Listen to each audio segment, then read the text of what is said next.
Thank you, Madam Moderator. All protocols observed.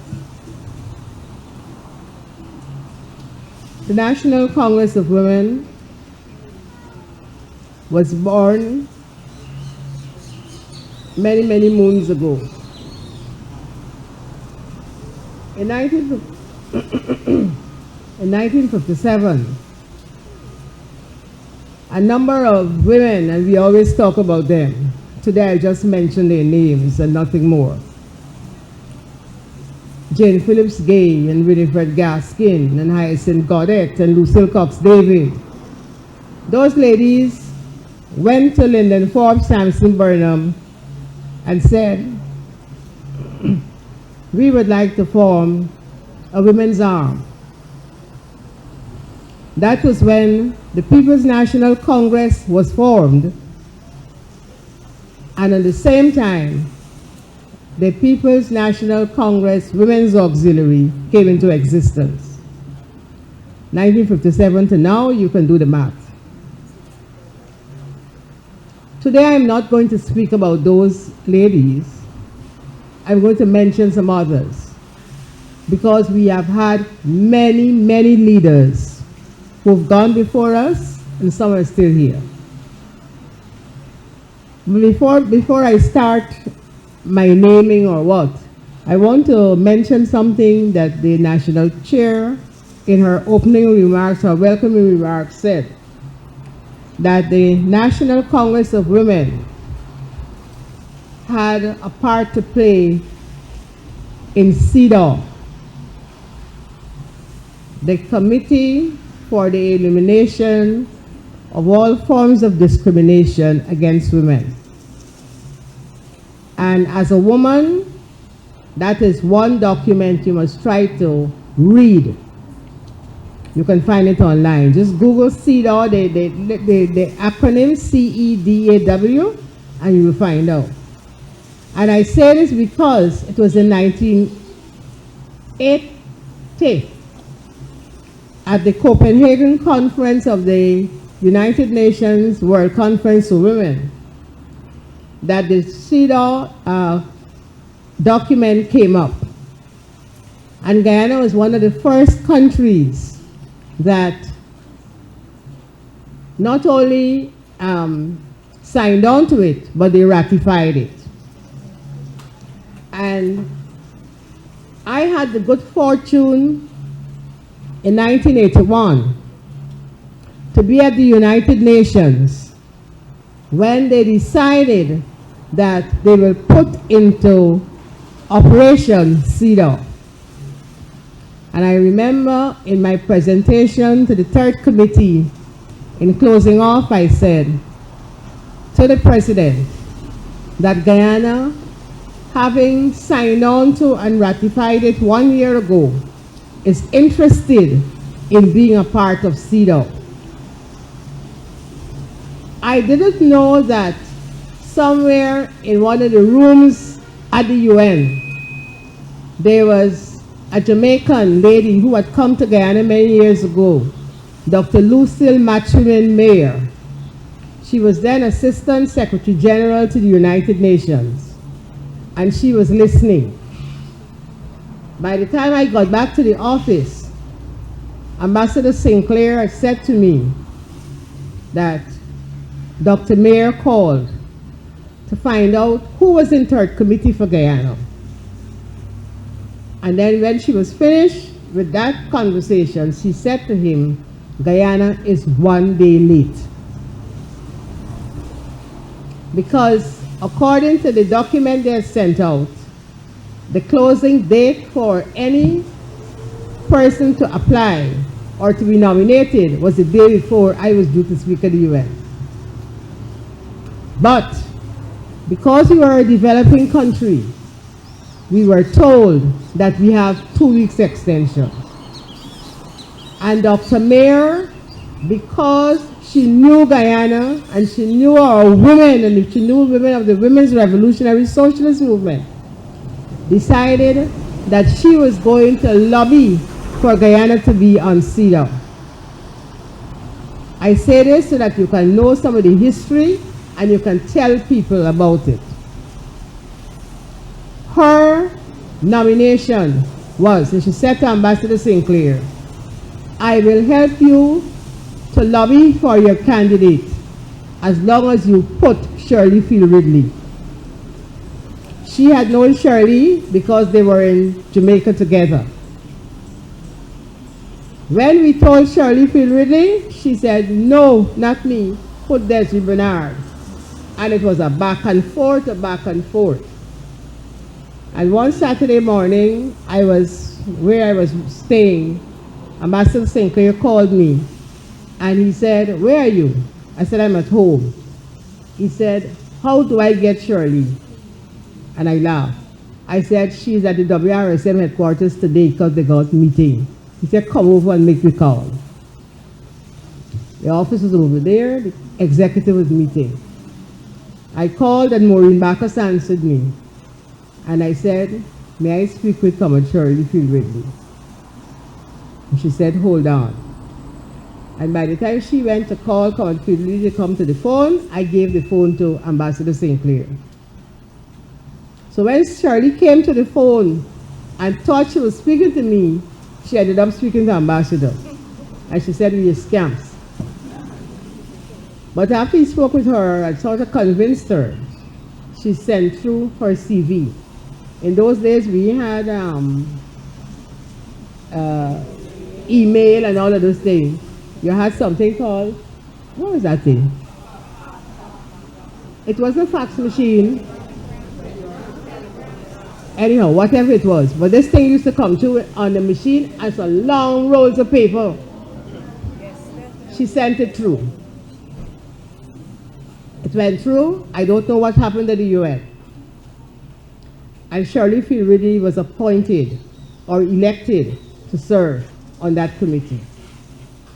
Unfortunately, 2 weeks after she passed, and because we had somebody at the UN who was interested in Guyana, Dr. Mayer went after it and said, Guyana must get the position. And so Desiree Bernard, who Shirley wanted to go in the first place, went. And at the first sitting of the UN meeting of CEDAW, Guyana's representative, Justice Desiree Bernard, became the secretary, what they called the rapporteur. She served as a rapporteur for 1 year, and when elections came up after the first year, she became the president of that committee, the chairman of that committee, for 2 consecutive terms.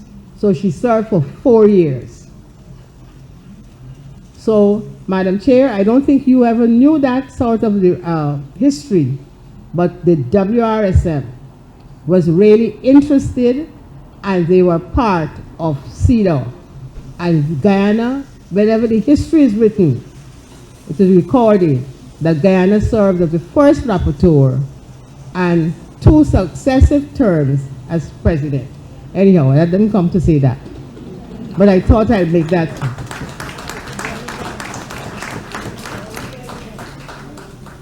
Now, the women of the PNCWA were interested in organizing our women. Under Jane Phillips Gay, they worked from 1957 to 1976. Some people remember that in 1975, there was the International Women's Year. And so there was a conference in Mexico, and at that conference, they said to countries, go back, reorganize your women, set up women's affairs bureaus, and so forth. Our Guyana delegation, which is made up of Viola Burnham, Ermia Johnson, and Maureen Bacchus, who was the secretary here at the time, they came back and things started to move.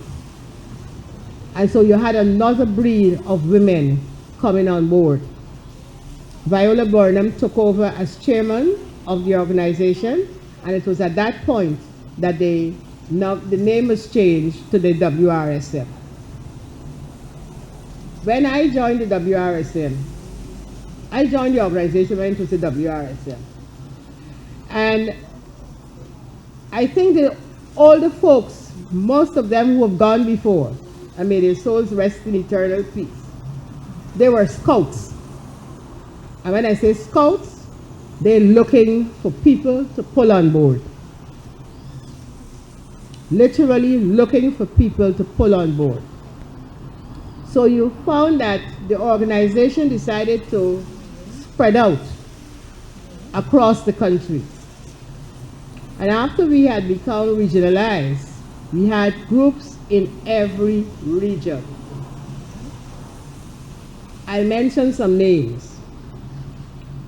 I was trying to remember some, but I don't remember all. In Region 1, we had people like Joylyn December and Patricia Fredericks, Rhoda Fredericks, and the girl Jones, Ken Jones' wife. I don't remember her first name. Region 2, we have our own Doreen Duncan, who is also a life member still around. But we had names like Mary Williams, Mary Burrows, Vera Venture, Iris Gibson, Mabel Sandy, Eslyn Smith, Olive Pearson, Doris Cordes, Lynette Lowe, Olga Stephanie. And I couldn't remember Doris Cordes' name this morning. And I called Kama Duncan.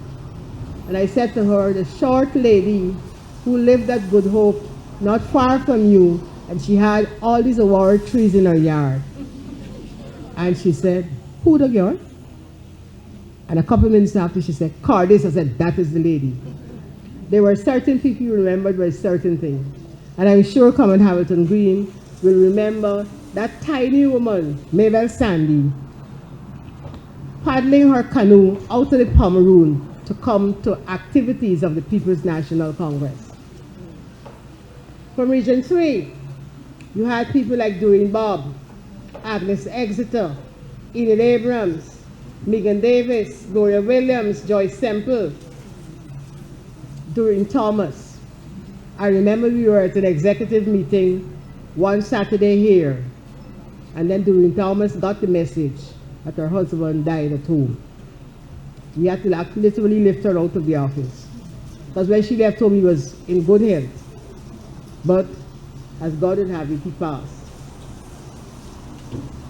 Region 4, East Coast Demerara. And these are some names you should think about, and if you can do some research on them, it will be good. Myrtle Peer and Hyacinth Peters Holder. And I'll come back to those two names. Valdina Thompson, Judith Leps, who is still here with us, Opal Quickshank, and Lois Moore. The two ladies I called first. If you go into Cane Grove, anytime you go to Cane Grove, look for a signboard which says Virginia Women's Homestead. And you will find a small scheme of 12 houses that were built by women. And the women who headed that project were Hyacinth Peters Holder and Myrtle Peer. They had construction, the men who were in the construction field as the supervisors, but the women did all the sawing, all the nailing, all the fitting up of the houses. Women, Virginia Women's Homestead. Georgetown, and we had another breed, not the Hyacinth Goddets and those. You had Verna Welchman, Stella Asana, Lucille Wright, Jean Maitland Singh, Vidyawati Tiwari, Dolly Small, Aubrey Yaw, Eldora Blackett Hall, Jean Persico, Sarah Johnson, and I thought somebody said Sarah is around. Sarah, raise your hand, please. You see that lady?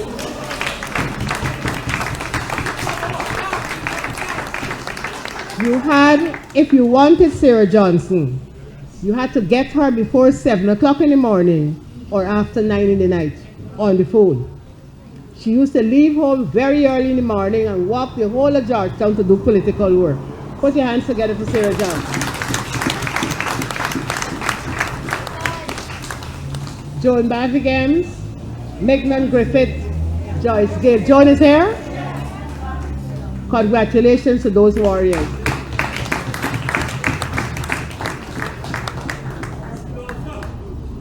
Yes, also. Comrade Green, I couldn't remember all the names. And I had nobody around. I should have called you. Yes, sir. On the East Bank, Doreen Gordon, Joan Haynes, Megan Archer, coming all the way from Long Creek, Gloria Hope, Rose Boyer, Fanna Branford, Sisters Foyer and Finance. I'm going through all the different regions. Region 5, Eglantine Peters, Eudora Cameron, Jacqueline McLaren, Rose Semple, Rose Thompson, Venus Springer, Malvina Burnett, Beatrice De Silva, Claudette Gangu, among others.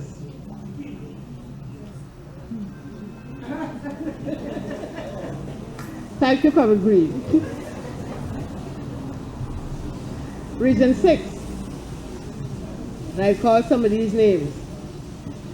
Armia Johnson came from Region 6 to the National Congress, the WRSM. Yvonne Hayward Ben came from Region 6 as well. Myrtle Dundas, Florizel Coupain, Maureen Caroon Ned, Hyacinth Stewart, Urani Johnson, and Urani has a niece that is here with us in this audience. Edith Bino, Irma Day, Bibi Fortune, Judith Marie, Barbara Pilgrim. I want to know is who making this. Just checking. Somebody is giving me the echo here. I don't remember all the names of Region 7, but we had Myrna McKenzie and Judith Velu. I have to tell you what happened to Comrade Vi when we went to Region 7 one year. Myrna McKenzie invited the chairman of the WRSM to come meet her women. So we went down, field trip, and we spent a couple hours talking with the women. But halfway through the meeting, a note came. And when Comrade Vi opened it, it said, the women of the WRSM are waiting. And that is when you realize, this place got two groups. We only knew about one. But when we got there was a particular lady, a Comrade Sam, I don't remember her first name. That Comrade Vi said, I don't see her here. Now that was the person Comrade Vi knew. But this group that Myrna McKenzie had was a new group of WRSM women. We had to finish talking with them and then go across to the other group. And we had to make the decision that Little Bartica must have two groups because we realized we were warring factions. And so as to have the political work go, we accepted both groups and they did well.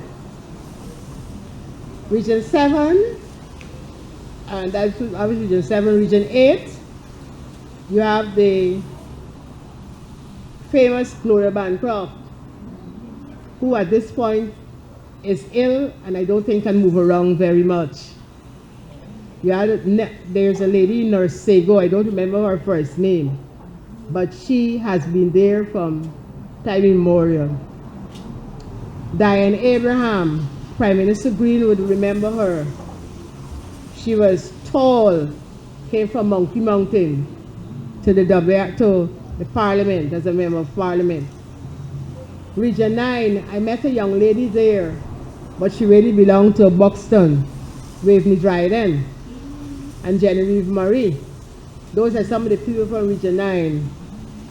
And Region 10, Evelyn Dotson, Elaine Davidson, Olive Walker Byrne,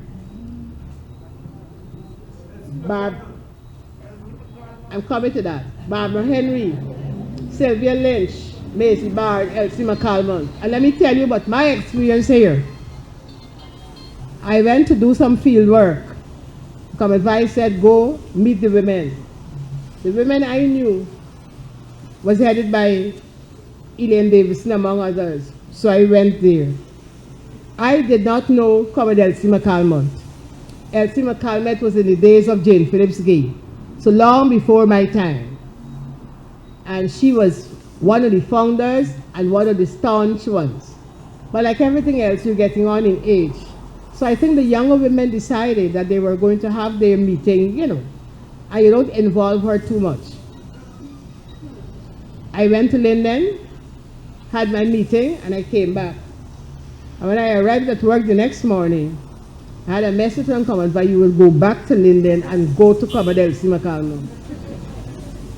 When we got to Comrade Elsie McCalmont, she had a group of women there. So Linden has always had more than one Comrade Vanessa Kissoon. Now I name these people, and these are only some, because of the WRSM. During the period 76, and then by 1980 when we got the new constitution, the laws of Guyana were effective to benefit women.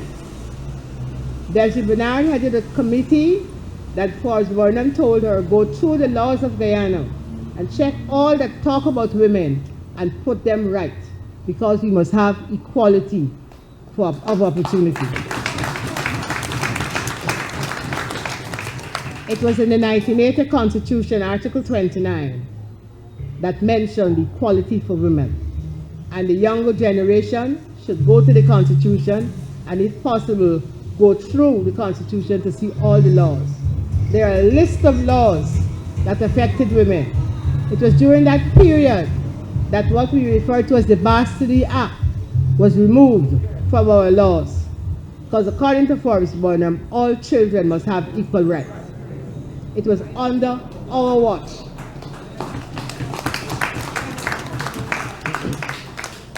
And so our women were taught, we had training programs non-stop.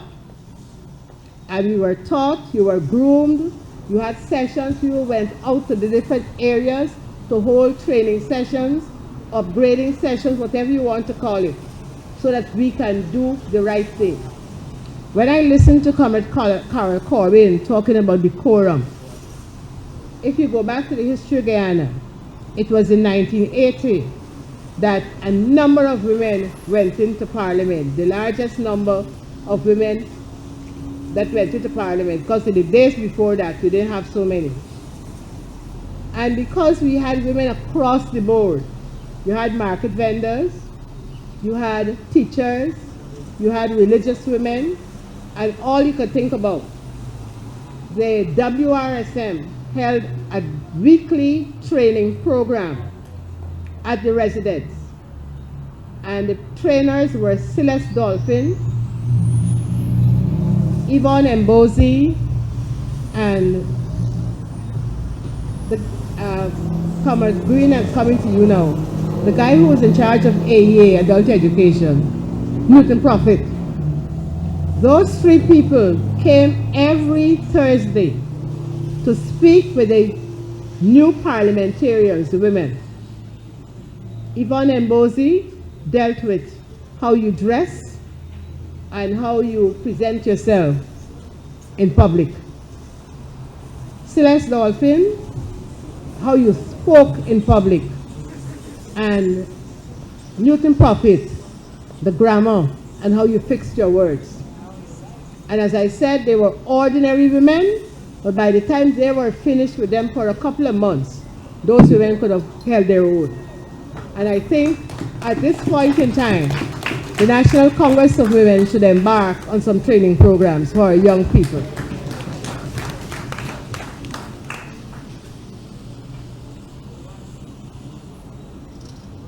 Among our women leaders, because you gave women the opportunity to do so much, we had women who became regional chairmen, women who became mayors and deputy mayors. You had vice chairmen as women. and women were in places that they were not expected to be. The WRSM had a program that we used to look at, and you did train women in non-traditional areas. We refer to it as that. Non-traditional areas meant that you did work that the men would normally do. We had masons, we had women driving heavy-duty vehicles, and so forth. I remember, and you go back to the history, it will tell you, the first 2 civil engineering women, first 2 women civil engineers in Guyana were Verlin Class, who heads the engineering department at the University of Guyana, and Emily Dotson, who is now a lawyer. Those are the first 2 women who qualified as civil engineers. So women, we became leaders in different parts of the country, in different fields. The women were there to do it. When it was time for campaigning, we didn't send out people just like that to campaign. We used to have sessions with people like Victor Forsyth, communication, telling you how to speak and how to do what. I remember Robert Corbin. He wasn't the leader at that time. I don't think he was general secretary either, but he was in charge of campaign, having a training program for people from all over the country at Kurukuru. We had to live in for a week, and they went through the different things that you had to do. I remember sitting there, and then one morning he came up and he said, today we're going to have some trial runs, and we're going to have people coming up here and talking for 2 minutes on different topics that I will see. And the first speaker will be Cheryl Sampson. She's going to talk on women. And as he said that, the book, my folder with all my papers fell out of my hand. I mean, there was no way I could have picked it up to find the right order of the notes that I had taken. So I just put it down and went up on the stage. I mean, by the time I started talking, it was nerves nonstop. But then, into a minute of it, I found my footing and I just went on, and I went on for longer than I was supposed to. But the fact is that you were trained to do it. Coming to work at the WRSM, anyhow, I'll talk about that in another time. But the fact is that you had training, and so when people went out, they went out with singing from the same hymn book and saying what was the right thing out there. We need to have those. So as I said, we trained our leaders. I remember going to a conference in Cuba, and the young lady from the WPO from Quarantine, I think Barbara Pilgrim, I saw her somewhere. I think I missed your name in the Region 6. Did I call Region 6 names? Yes. Did I call your name? My apologies. She's not here? Oh, I thought she was here. Yes. And I remember there was a young lady from the PPP, Bijali Moti, from the Quarantine. And Bijali got up, as God would have it, she spoke before me. And we were talking about women's political activism and what they do in the countries. And when this girl got up there and she talked about how bad things were for women in Guyana, I asked myself, which country am I talking? Was she talking about? It was my country.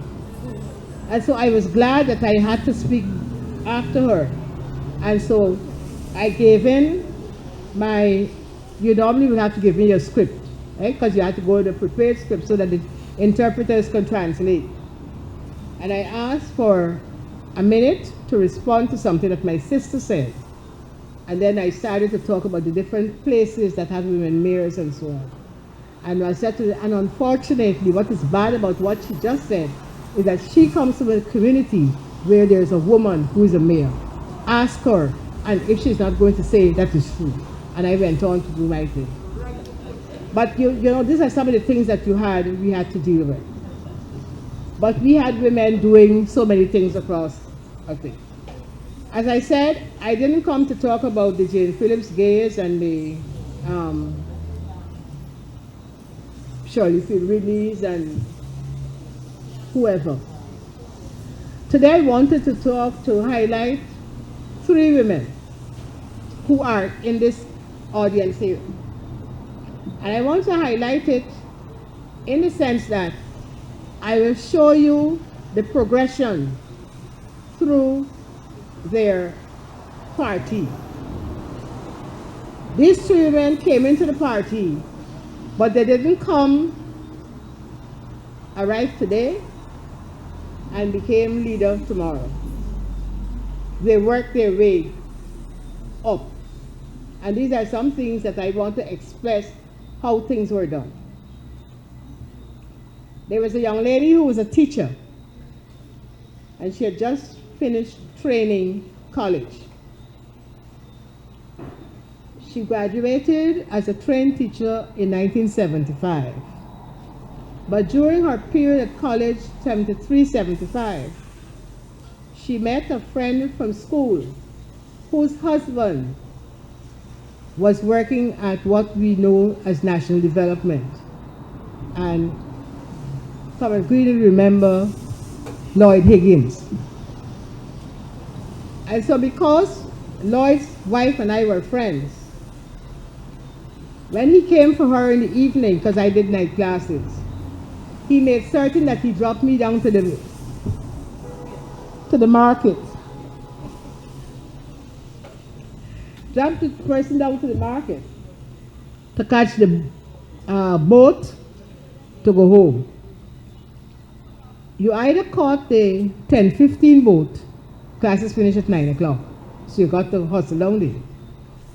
You either caught the 10:15 boat or you had to wait until midnight. So Lloyd made certain his car was there. But I remember him saying to the group of ladies who were friends with his wife, "You almost joined the People's National Congress because you all have nothing else to do now. There is no more college in the afternoon. You have time on your hands."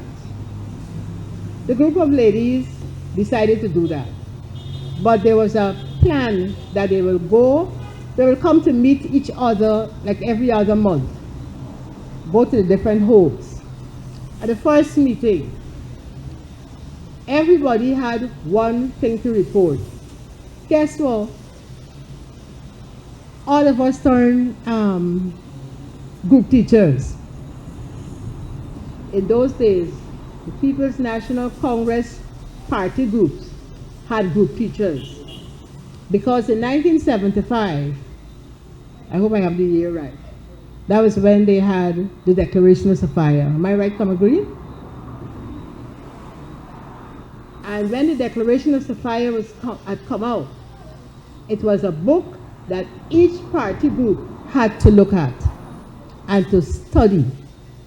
And so the group teachers were responsible for making certain everybody in the group understood that. So that person became group teacher. And then you moved on. And the next thing you know, as I said, there were scouts. You had people who were looking for young people to bring into the organization. Ormia Johnson was one of the scouts. And you had so many others. This particular young lady I'm talking about had a scout called Doreen Bob. And Doreen invited her to a meeting. Remember, she was already a member of the People's National Congress. So Doreen invited her to go to a meeting with some women from Georgetown. She went to the meeting, but decided she was going to sit at the back because this meeting that they bring down was a set of old women. Jane Gay, Sylvia Carrington, anyhow. So the young lady sat down at the back with a romance novel, Mills and Boom. She sat through the meeting. She was hearing, but not really participating. And then the next thing she knew, her name was called.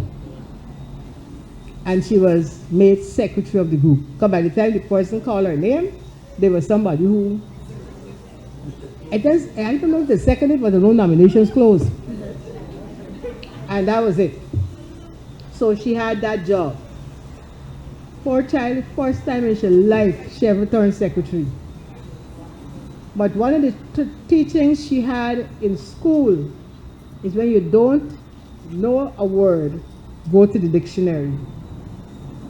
So she started writing, because you're secretary now, you got to write to the national secretary here, the head office, and so forth. But she makes certain that when she writing her letters, she got her dictionary. And then the next thing you know, the national secretary is doing field work herself. She's coming to the different regions now to have meetings with the chairman and secretary, because remember, you're new groups, huh? You're just reorganizing. So she's coming to tell you what she expects and so on. And she came to the meeting and she says, you know, there's some people in here that I know by name. Jennifer Basio. Who is she? So Jenny gets up and put over her hand.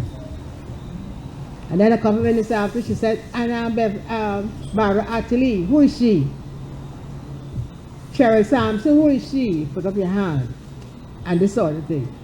And she is sort of now putting the names that she knows to faces. But that wasn't all. She sat down there and then she started asking questions about Basdio. What she does. What qualifications she got. The school she went to. You know, this sort of thing. And there was somebody who was sitting in front who was related to her.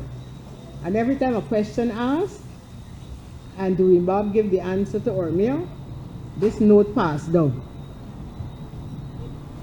So by the time the meeting was finished, the young lady knew that that national secretary trying to mind your business.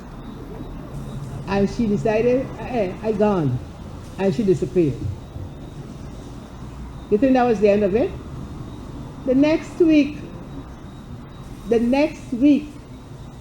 young ladies at church, and a boy came with a note from one of the scouts to say the national secretary is in the area. She's gone to 2 other villages, and when she passes back, she will stop. So she was invited into the lady's house, chatted, and then she left. The lady's mother gave her a glass of cherry juice, Sunday happy day. And she said when she drank this cherry juice, it was so refreshing because it's cold. And that is part of her history. She remembers it. The next thing you know, the lady at work, I think she was at work or something. Those days, you know how everybody got telephone. A policeman turns up at our house to say that he has come from this police station with a message from Mrs. Burnham for you to come to the residence the next day at 1 o'clock. So, I mean, it's the Prime Minister's wife inviting you to her house, right? You can't be rude. So the young lady went. And they had a conversation. And they talked for more than an hour. And after the conversation,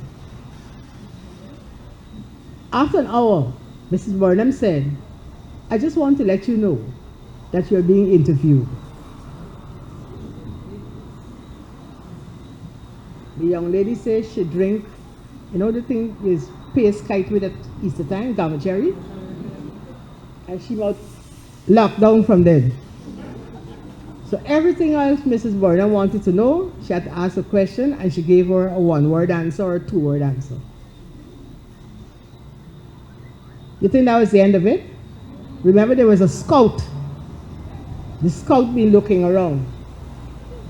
The next thing she was told that she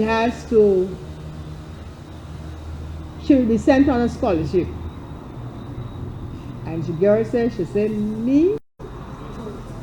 I now join the party. I don't know anything. I can't be an ambassador. Mrs. Burnham said, okay, we will prepare you for that. There was a Blue Creek, had the Coffee Ideological Institute. And there was a long course going for 6 months. Bam, and she get thrown there. And by the time she was finished with the long course, that finished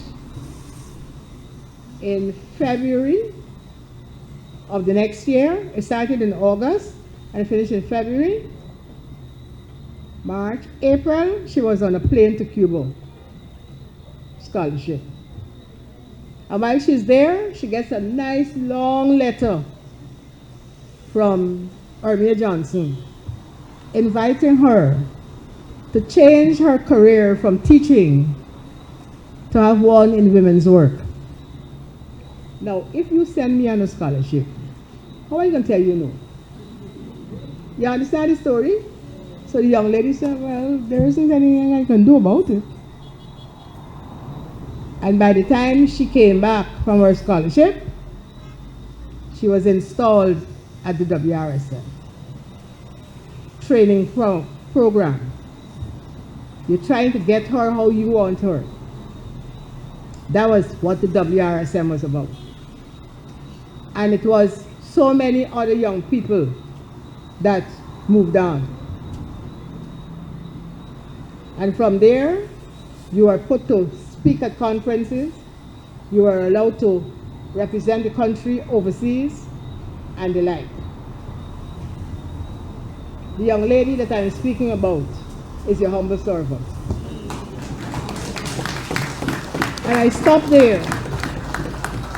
And I stopped there because Genevieve gave you part of my history. WRSM, Education Secretary, and they got me doing everything. But you know something? It's good to be fast. Although I was in charge of education, I learned every program or project that this organization had. So that when I was sent to the United Nations in 1981, I was sent for 2 weeks. I spent 3 months. Because Ambassador Sinclair was of the opinion that I was on top of what was happening in women's work in Guyana. And I should stay there in third committee to meet with some of the persons who were doing women's work. The WRSM tie-dye division was just outside here. I knew about the tie-dye. And the tie-dye had asked the voluntary fund for women for a donation. If they would give us some money to enhance the project. I didn't know who the voluntary fund person was. One day, Ambassador Sinclair said, coming to pick you up, we're going to lunch. Ambassador Sinclair turns up with me, and I'm meeting the head of the voluntary fund for women. When I'm introduced, the lady said, oh yes, I know your name. You are in charge of the Van Gaal garment factory, because I used to have to write the reports. So she knew the reports were coming from this young lady. By the time I got back home after my stint, Ambassador Sinclair called me and he said, I haven't spoken with Kamal Vai yet, but I had to call you to tell you. Thank you. The WRSM will get the donation. So when Kamal Vai got the news and she called me, I smiled. And I said, great work. Some of you might remember the appropriate technology. We had appropriate technology throughout this country, where we use the greater mate, we use the cold pot, we did so many things because we were trying to save energy. When we started the dry fruit project, you see that thing that DDL got, that they do the country pride fruits? It was the WRSM that started it. We used to have sessions at Guyana stores, supermarket, showing the public how to use what. Where we didn't have money, we didn't bring flour, and we were using the rice flour. We had sessions to show people how to do it. I had a meeting, I had to go meet the man who was in charge of appropriate technology in the UN. The man said he knows that appropriate technology is done in Africa. He never knew it was done in the Caribbean. But we had our report book and our work not only in Guyana, but in the other countries in the Caribbean where the WRSM piloted. So when you get fast in the other projects, you are there, and so you're talking for everybody. I enjoyed my stint at the WRSM. And I get upset with some of my colleagues who had a way of saying, the PNCR do nothing for me. For me, it made me who I am.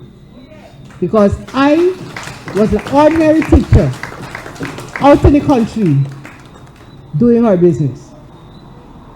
I moved on, and after 46 years of active service, 27 years on the Central Executive, I retired in 2020,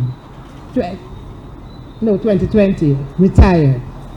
And I wish that the National Chairman of the National Congress of Women would understand what retired means.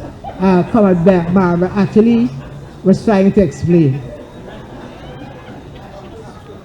While I came here as a young woman, there is another young woman in here, younger than me. As I said, we had scouts. And every now and then they used to pick me up because I did enough fine, and you're gone here, you're gone there. I've gone to the East Coast, I've gone to Essequibo. I ain't got a husband, I ain't got no children. My mother used to say, Gulam, and you're gone. So I have gone to every region in this country. But I had to go to East Coast, and I met a lady called Opal Cruikshank at Betafawakti. And I went and I did what I had to do with her. But then I had to meet the coordinator of that part of the East Coast, Lois Moore. And I was to remind Lois Moore that she had to do some scouting. She found a young lady, and she started bringing her to General Council and so many other things. I think it was in the mid-80s that the young lady then became fully involved. She was a teacher. First, I think she was a welder. She was a welder at the Gaisuko Estate. But then when we started doing programs in school for vocational training, vocational education, she became a teacher teaching in one of those, what do you call them? Community high school, and then you got, in some cases, you got like the Kingston PIC Center. And that young lady moved through school, and she got more and more involved in political work. She went to the RDC at Region 4. Being spotted by Lois Moore, as I tell you, the scouts used to go out. And then the next thing she knew, she got a call, and she was extracted from the list to go to Parliament. She was one of the RDC MPs, Region 4 MPs. And when she was finished with her Region 4 parliamentary stint, she went back to the region to work in the RDC. She served as vice chairman and chairman of the RDC Region 4. And I speak of Genevieve She came through the ranks, Genevieve Allen. She came through the ranks. She had to go to the training and everything. When I came to Georgetown to work, I had to meet some Tantarians in Region 4. What is the Tantarians? Them women in Region 4, bad for days. They sent me to talk to some of them. Where's she here? Where she come from? Who's the country boo-boo? All sorts of things like that. One day, when I got a tongue lashing, Violetta Sana called me. She said, come. What is your name? I hear they call you country boo-boo. Where you come from? I said, I flat West Coast Demerara. She said, what is your name? I said, Cheryl Sampson. She looked at me She said, Cheryl Sampson? I said, yes. She said, Uncle Neddy and Auntie Millie Cheryl? I said, yes. She said, you don't know me? I said, no. She said, I used to live behind you, the next street behind you at the end house. I said, Violet Asano? No. I said, the lady that I know used to live, the name Stella Hector. She said, me. I was before she was married. And Stella called the team, the group that used to give me help. She said, you see this child? I know she since she's small. And I know she family. Y'all left she alone. Left she alone. That same Stella Asano was one of the scouts in Isla Penitence. The other another young lady who the fronting and she got group and she printing pamphlet. What the group do? She got the whole community organized. And Stella said and called her and said, come. I see this thing here what you doing, but you don't do it so. You gotta come and do the party. And whether she liked it or not, for a community group, join with Stella's party group. And Stella's party group had people like Jean Persico, who I think was his own leader. And that same Sarah Johnson, they used to walk non-stop. Stella tell the young lady, go out and do X, Y, Z. And when she come back and it can write in the book, Jean Persico tear it up and send she back. She did that until she mastered it. She came through the ranks. And I don't know, some of the older folks will remember in 1992 when we lost the election. And we were coming to 94 to have local government election. The party decided that they must have some new blood and some young professionals must come in. And the then leader, Mr. Hoyt, called them citizens of,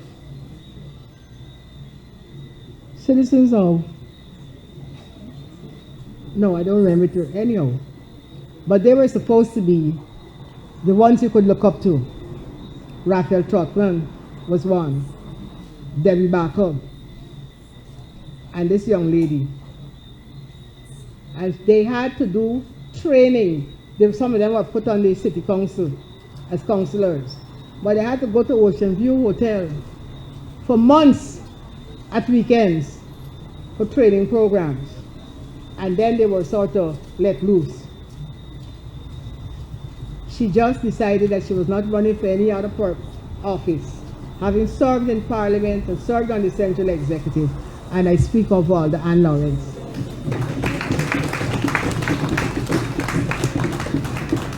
We came through the ranks. We had hard times with some of the older folks, but we never gave up because we knew what they were saying to us was for the benefit of us. And they were doing things to make us better and to make the country better. And I say to the WRSM, the NCW now, I am retired, I'm a life member, I can say anything now. Now that we are at this point, we need to be scouts again. So we can look for some young people to come in. And we want those who can understand that you got protocols. Mrs. Corbin talked about decorum and so many different things.